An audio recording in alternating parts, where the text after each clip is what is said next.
or on the web at www.omarfigueroa.com.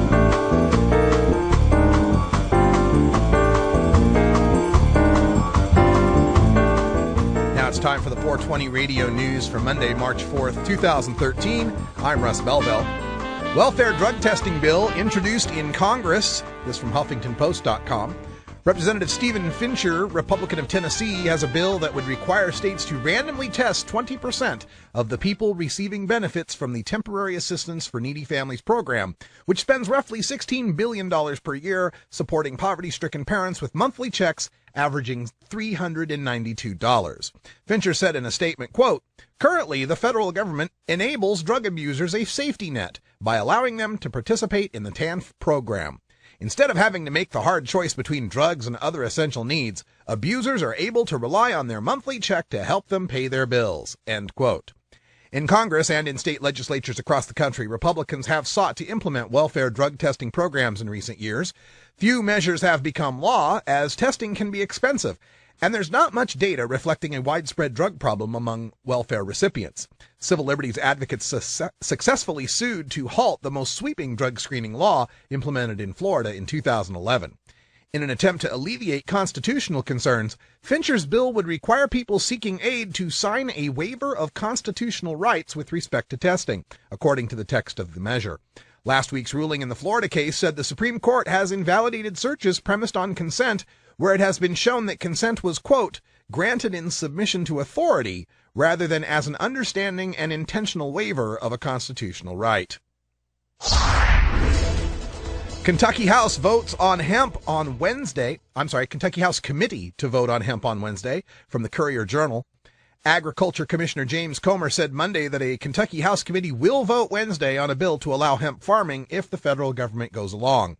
Comer, in a Twitter message, said that he met with House Agriculture Chairman Tom McKee, where the Democrat said that a vote will be taken Wednesday when the committee meets. McKee adjourned a meeting last week after 2 hours of testimony without taking a vote.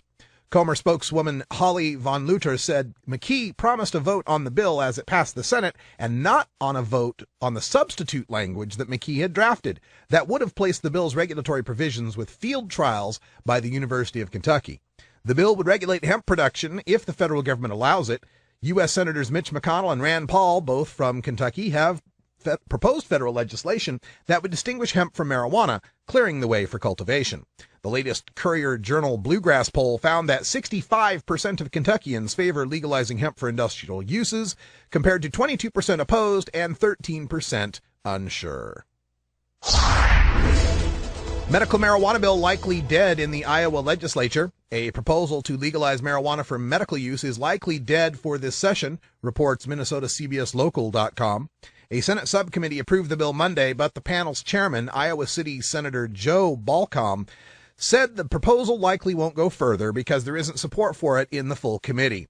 The bill would allow patients with a qualifying condition, such as cancer, to get a prescription for medical marijuana. Non-profit dispensaries could provide marijuana to eligible patients.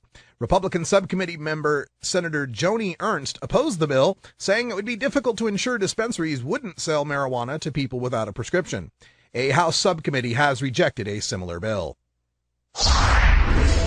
Washington State delays announcement of marijuana consultant, from Seattle Times. Washington State received so many bids for the new position of marijuana consultant that officials are delaying the announcement of a winner. Liquor Control Board spokesman Mikhail Carpenter said there were 98 applicants for the job, which entails advising the board on rules governing Washington's new legal marijuana industry. The board had planned to announce the presumptive winning bid on Tuesday, but Carpenter says it's taking a while to sort through the bids. The board says it doesn't expect to announce a winner before March 13th. Mayors reject legal cannabis proposal from the Copenhagen Post. In Copenhagen, a majority of the city council dreams of legally selling cannabis from pharmacies throughout the city to residents who are over 18 and have a home address within the council's borders. The plan, according to Mayor Frank Jensen, would be a blow to the gangs who finance a large part of their illegal activities with money earned through the illegal cannabis trade. The council also wants to have closer contact to young cannabis abusers who today are left to interact with criminals. But in advance of the conference, several mayors from Copenhagen's neighboring councils are speaking out against the capital city's wish for a council-run hash market.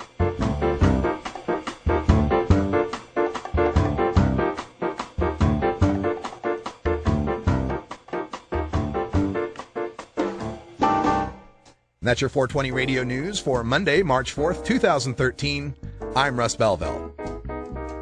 When we come back, we go behind the headlines and take a look at the Colorado medical marijuana industry and how it has declined by 40% in just the past 2 years.